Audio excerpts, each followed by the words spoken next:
Hello, hello, hello, my darlings. Well, welcome to a slice of life. And yes, this was the first weekend I took off, but it's Monday and I am back to talk about or to introduce you to, in a virtual manner, my autobiography, my whatever you want to call it, give it a name, my memoir, my mess, whatever title you want. I personally am having a great time. I know it's been cathartic, I don't the things that I want to say. It's kind of hard to get it on paper for me. It's better for me to do it this way. It's like my one woman show. It's like that. It's like, well, this is a long version of the one woman show that you missed, but we hope to bring it back again. It was really, really nice. It was at the Absalon Center for Racial Healing. Dr. Catherine Meeks is the executive director over there. It was in 2020. And guess what? February the 13th, 2020. Sean Walker, class of 2018, Spelman College, said, don't have it in March, have it in February. I'm like, no, I want to have it in March. Duh. What happened in March? Pandemic. Anyway, so you're probably saying, is that fur? Listen, this is a fabulous piece. Look, there are no arms. You just throw it on. Now, why do I have this fabulous piece and it's 90 degrees outside? Look at, you could just do it like this and just throw it on. Oh my gosh. Because I purchased this for my soror, Constance Booth. I think you can kind of do this because it wraps. See, you tie if you want to. Oh my God, this thing is just fabulous. Oh my goodness. Anyway, as you say, I purchased this last summer. And it's been one thing after another. I couldn't get out the house. Wasn't feeling the best. So I never got it on. And then my daughter, I finally made it to the beauty shop to wash whatever that hair was. We're by a professional anyway, Deatra Arnold Watts. Maybe in April. It was a cool night, but it was, warm during the day. So it was, no, maybe it was May. So I saw this and I had on this particular dress too. And I said, this will look good. So, I brought it to the beauty shop because if you stay in there long enough, the air conditioner will get you. So when it was time to go, it was chilly. I pulled this thing out. Oh my God, it's just luxurious. Anyway, I want to give a plug to Constance Booth. The name of her clothing store is Madame Butterfly, TOO.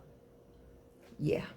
So anyway, I still like where you see my pen I have up here, my Joseph R. Biden Award. Oh my God.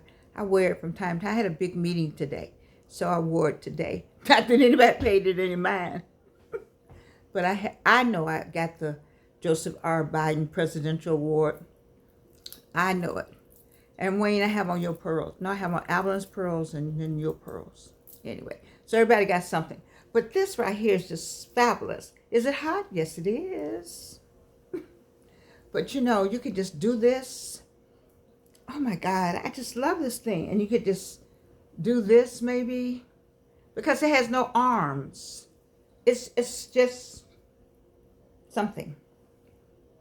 I like fabulous stuff, especially on sale. That's me. So we're in the 90s. Wow. How many presidents have I gone through? I think I was born in Truman. I may have been born in Roosevelt. The end of Roosevelt, Franklin. Then as I got older, it was Truman. Then somebody after that. I should know. Dwight Eisenhower. I remember him because he golfed all the time. My golf club's out there with the rest of the stuff you notice over this way. And after that? I should know because I was a growing child. But, after Dwight Eisenhower. I can't remember right now. I can go look it up. It's all on the internet anyway. But I know I've been through Carter, a couple Bushes, Reagan, Nixon, of course, Obama, but just my early years, my earlier years. Gerald Ford. I think that covers them all. I think Dwight D. Eisenhower is on the list of the 7 black presidents. You know, everybody was raving over President Obama being an African-American president, identified as one. But there, if you go online, there are 7 before him. The first person in charge of the country was a black man before Washington, before President Washington, because he didn't want to be president. I don't know his name. John, somebody you all know. You all are my historians out there. You know that there was a black man in charge of the colonies, the country, before Washington. Get your, read your books, people. And then they had, see, back in the day, I'm supposed to be talking about the 90s, so let me just give you this. So there was something called a one-drop rule. That doesn't count now. Right? Right. Does it still count? The one-drop rule, do you all even know what a one-drop rule is? If you have 1 drop of black blood, you're black. You cannot say you're white. And you could be as white as this sheet of paper right here. I got some friends that, but because they had 1 drop, then, and let me tell you about a woman. I don't talk to her a lot, but I admire her tremendously. Violet Ricks. And the reason why Judge Violet Ricks' name is in my mouth is because when her sister died, her sister Arsora died. Everybody talked about how fair-skinned her sister was, because the whole family, we got this, black people we got this fair-skinned, light-skinned, quadroon, all that kind of crazy stuff. You know what she said? She said, my sister Gloria, it's hard for me to say it, but she said it. She said it. My sister Gloria represents being raped by white men in the slave quarters. That was so powerful, it brought tears to my eyes. It's hard for me to talk about it now. Because that was a black woman. Oh, I'm about to shake it. I'm sorry. There was a black woman talking about her sister that she had just put in the ground. And they are fair. Gloria and Violet's children and my in-laws, they were it's some people that I got some good friends that they can just go either way. 1 drop. But what did that 1 drop represent? When Judge Rick said that, I don't know. Anyway, how did I get on the light skin stuff? I forgot now. It's something.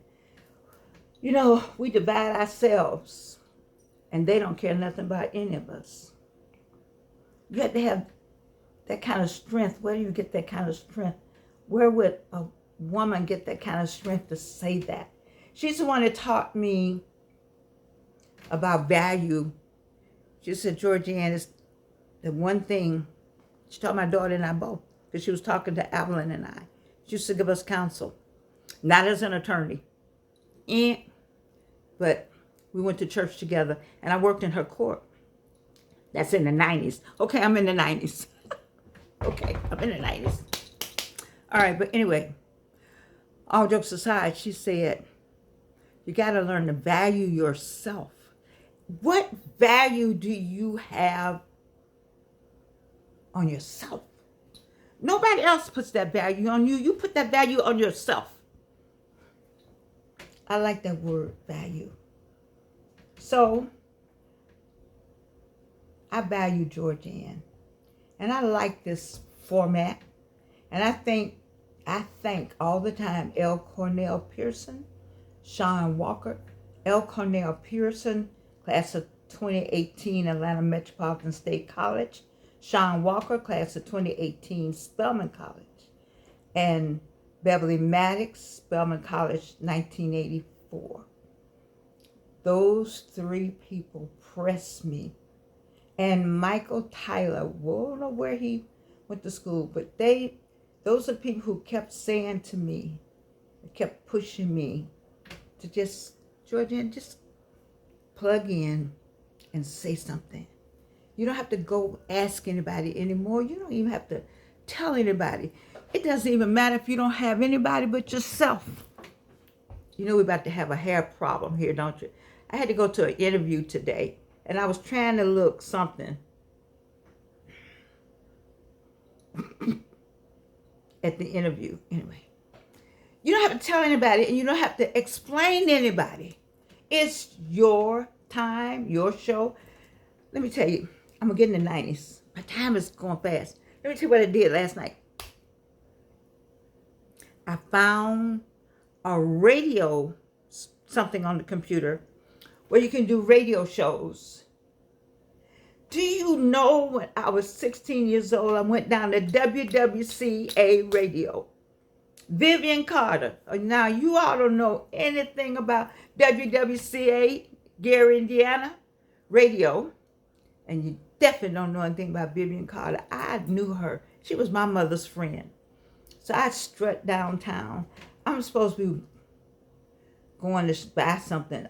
You kids walk. How do you walk all over? How do you walk all the way from? How did I walk from? Whose house? I had to be at my grandmother's house. I was 16.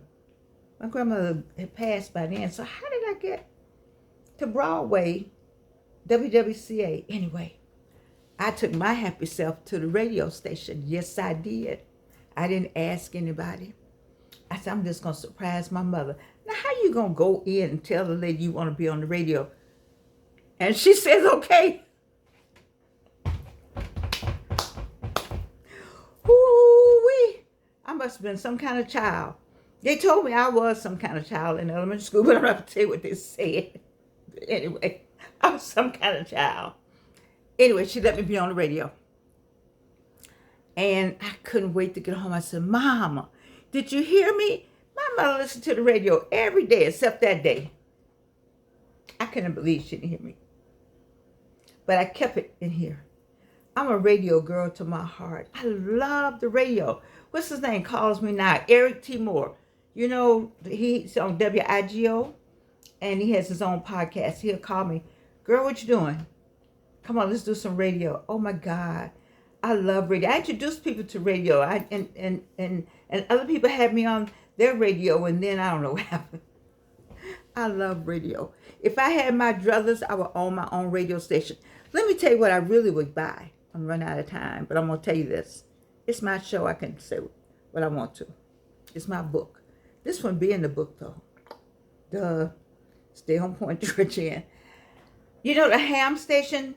You know, where you just set up your own little... I used to have where'd you go? Something, you know, in the car, some kind of CB something you put in the car. I used to drive, this is something chocolate. I had a chocolate Cadillac. And I would drive into Gary, but I rode with the truckers because I felt safer with them. I don't know why I felt safer with them. What I know about them now, well, I don't know about them, but I won't say them, but I was just young. I was going home. I would drive home. That was before Delta Airlines. But anyway. Breaker 19. I knew I would come up with it. Breaker 19. Y'all don't know about no Breaker 19. But I did. But I think that the closest I can get to having my own radio station is on this AMP. I found it's an app called AMP. But it doesn't tell me how to go back and listen to it. So what did I talk about on my first show? Senior citizens. Why? There's so much talent in the high rise. There's so many still good minds that have just gone to the high rise playing bingo. It's all right to play bingo. It's so much. It's some people that have met some people that got some autographs and some stuff. You know, like I got all this stuff over here, all these people. Do you see sometimes somebody got a autograph of somebody, they sell it for X amount of money? They can leave all this, and they're going, when the kids come in, they're going to throw all the pictures out. They're going to throw all that out.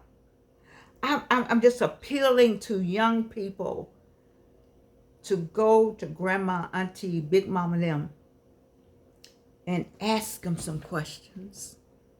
And, you know, find out, but just your family. And I'm not talking about somebody, I'm just your family. But, you know, there's a woman, it says a white woman, I just happen to say that. She has a portfolio of black family pictures that we threw away. Because we didn't know, you didn't have to know the family. You could look at the clothing and study. You can learn a lot about the culture. Just looking at the clothing, how they carried themselves. Like that woman up in New York, I keep referring to her. I love the way she does all her jewelry. Iris, I learned about her through a friend of mine. She said she used to go to Harlem on Sundays and watch the women. Where are those Harlem pictures? Where are those beautiful, beautiful, beautiful black men and women? You remember the man used to tip his hat? Just, if nothing else, to just put it somewhere where people can see it, save it. It's your family. Your family. I'm talking about your family now. Or if you don't have a family, somebody else's family, get with some people and say, this is the Thomas Sanders Hamilton Young family. And these are the pictures that come from that. Put it somewhere. Send it to a school so people can go back in the year 3000, 4000 and know something about us. Other than we shot, we killed, we maimed, we were strung out. We were hoes and pimps. You know, something else. How they gonna know if you don't fix it where they can find it? Okay, I'm done. I'm sorry. Okay, so the 90s. So Evelyn comes out of Northwestern in 90. And I'm calculating, when can I retire from Delta Airlines? Because I don't need to work there anymore. I'm done. She's out of school. She's been everywhere. You know, what's the point? I need to do something else. But I will say I finished on a high note. You know, I started on a high note, and they took the note away from me. They took it from the first 3 black people who never get identified at Delta Airlines as the first 3 black women to work in public relations at Delta Airlines Department, 971. I am never, ever, ever, ever, ever, ever recognized. And the 2 behind me. And we know why. Having said that, I persevered. Only God got me through Delta Airlines. Only God. Good friends, I named them all. I named a lot of them. They really, really helped me to just stay focused. I had a child. If you put I came up with something. If you keep the child in focus, you won't get out of focus. I need to have that written on. I don't know how to do all that yet. If you keep the child in focus, you won't get out of focus. Mm-hmm. Because I was on the way of being out of focus. But I got it right.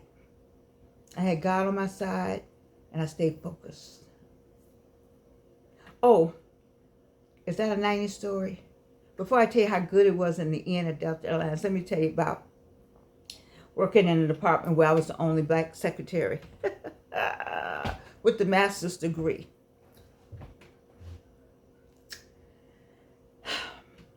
One day I was sitting there with my wonderful colleagues. Actually, they were nice. I had a couple snappy, couldn't wait to put me in my place people. But I learned to live with it. It's all right. Because my check came on the 15th, just like theirs. They all had husbands. So why are y'all working? But anyway, one day one of them said, are you going to get Evelyn a car since y'all so interested? And I was like, she needs one because I work and she got, you know how, y'all got, do you remember all those things kids have to go to? Do they still go to cheerleading practice, some other kind of practice, some after school something, something club, French club or some club, the newspaper, because Evelyn was on the newspaper since birth, some newspaper. She was the first black something in every one of them schools' newspaper. Something. Somebody got to take these people somewhere. Who you think that somebody was? So when they said, are you going to buy Evelyn a car? I look back on it now, and I should not look back on it this way, but it made me wonder, were they trying to be, did they ask me that because they think I couldn't buy her a car? Or did they ask me that because black folks don't normally have credit? I shouldn't say that. Credit? Or did they ask me that because they genuinely really want to know was I going to buy Evelyn a car? Or did they ask me that because that's what they do in their culture? Was I doing that in my culture? You know, I didn't never look at it like that. I only look at it like that because I look back on my experience now and I think, oh my God, sometimes I had my head in the sand. I really thought these people liked us or wanted to work with us, or I really did. I really had some good friends, I thought. And you know, I don't know sometimes now. Were they really my good friend, or were they just, they could go tell somebody, oh, I got one. I got a black friend. You know, but in the moment, it was good. So you said, you know, I was sitting there and I said, you know, that's not a bad idea. They said, well, what you gonna do? I said, well, you know what? I don't know. How am I gonna do that? I got the newspaper. I didn't ask them to answer. That was a rhetorical question. Because I said, I think I can see if I can buy Evelyn a car. I know we had the credit union. And back then, let's go with, so that's not the 90s. Evelyn had the car in the 80s, right? She came out of high school in 86. So she had the car. She went to Northwestern with the car. Y'all remember that story, like on my hour and 20 minutes. Hello. Anyway, so let's talk about that car. Maybe I was in the 80s, so let me just go back a minute. So I said, okay, do you know what I did? I don't think you can do that now. I got the newspaper. Well, first, we don't do newspaper anymore. And I found an ad, and it says Spectrum Chevrolet. A car called a Spectrum Chevrolet. I got another car story. We're not going to get a whole lot done in the 90s today. Anyway, Spectrum Chevrolet. And they had a number, and I called the Chevrolet people. I said, I would like to buy a car. And I said, and you could give all your information over the telephone. And so they said, okay. I gave them all my information, came back to the phone and said that'd be a $500 down. Can you imagine $500 down? It was a lot of money still. I said, okay. I said, now I can't get out there to get the car. Oh, Lord. I said, I must have paid them. I don't think the credit union gave me that money. I don't know how I got financed. Anyway, I think everybody in the office was surprised, though.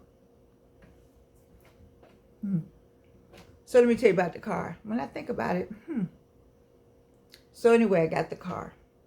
So what kind of car did I get? A Chevy Spectrum. I said, listen, I need a stick shift.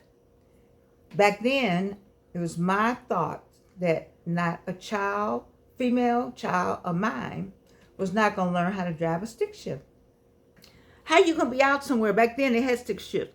I didn't want her to be somewhere somewhere, and the only car that was available was the stick shift. And she was like, well, I can't drive. I just, so I got a stick shift, no air, and no radio.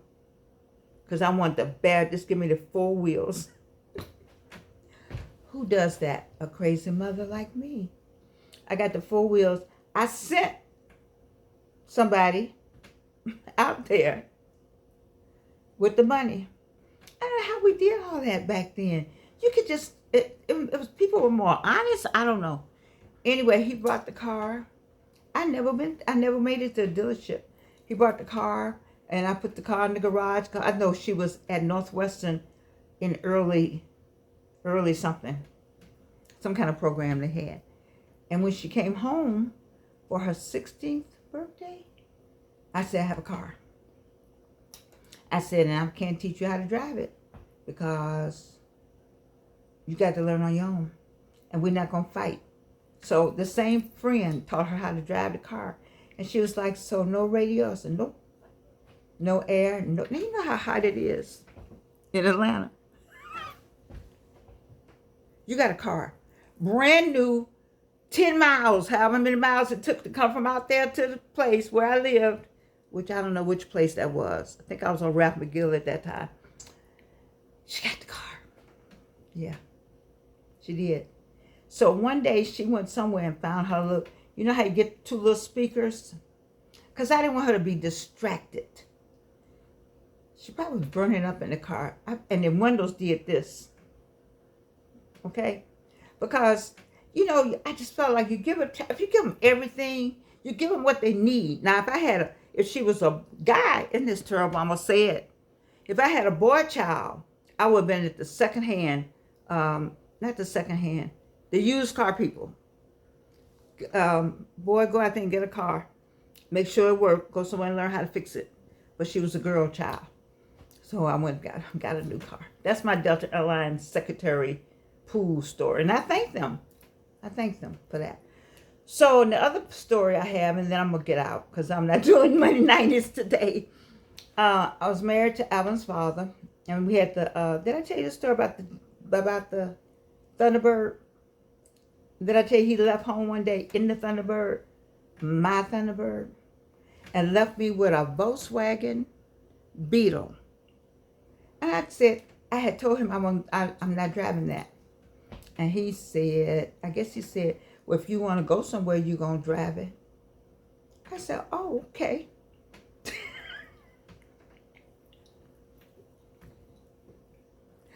Like tore up the gears. But once I learned, man, I love to shift gears. I think every car I had was a what they call that kind of car back then? A 4-wheel? No, it's not a 4-wheel drive.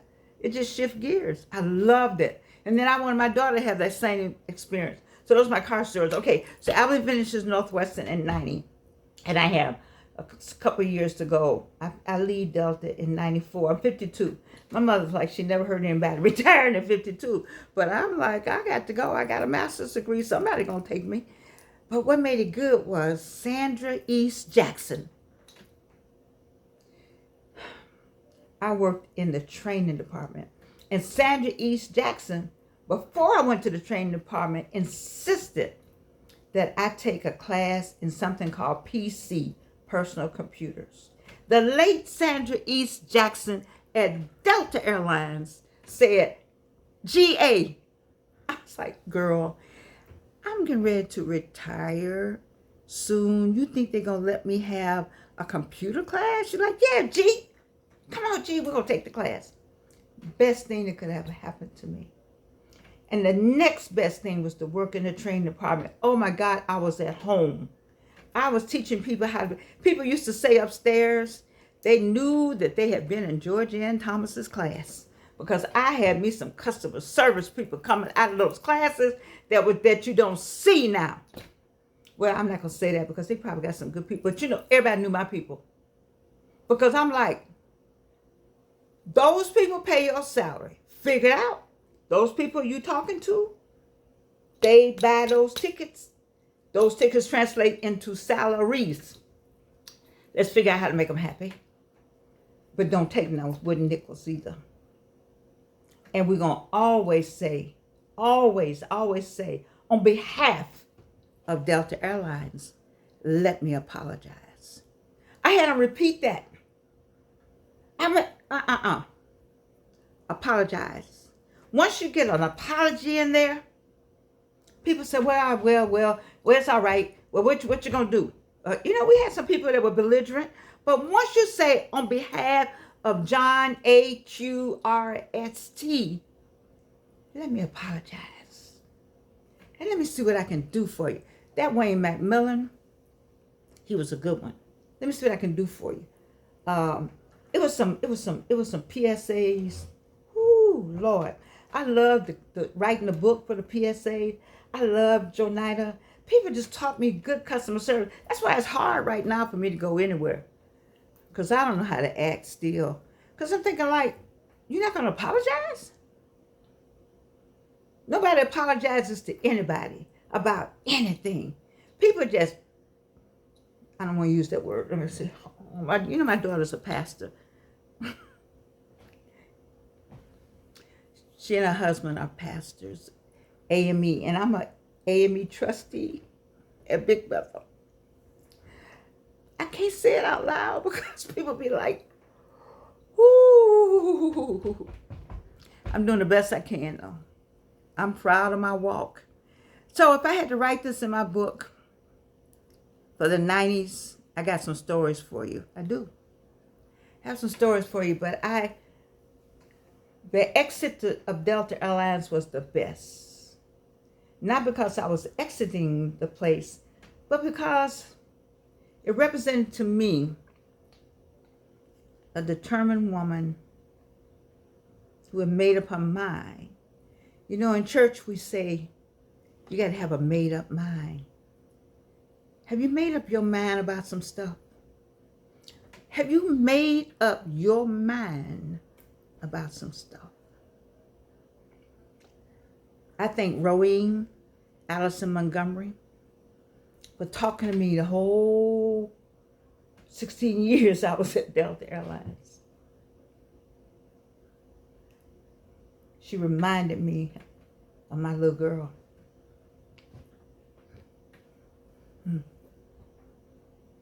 Have you made up your mind? God is good all the time. All the time, God is good. I get teary-eyed because you all don't know till you walked in my shoes how I got over. I love you, and you can't do anything about it. Now I'm going to try to push the right button. Sometimes I push the button, y'all see all the junk on the other side. I got myself all squeezed up in here so you won't see it. And I push the button, you just see.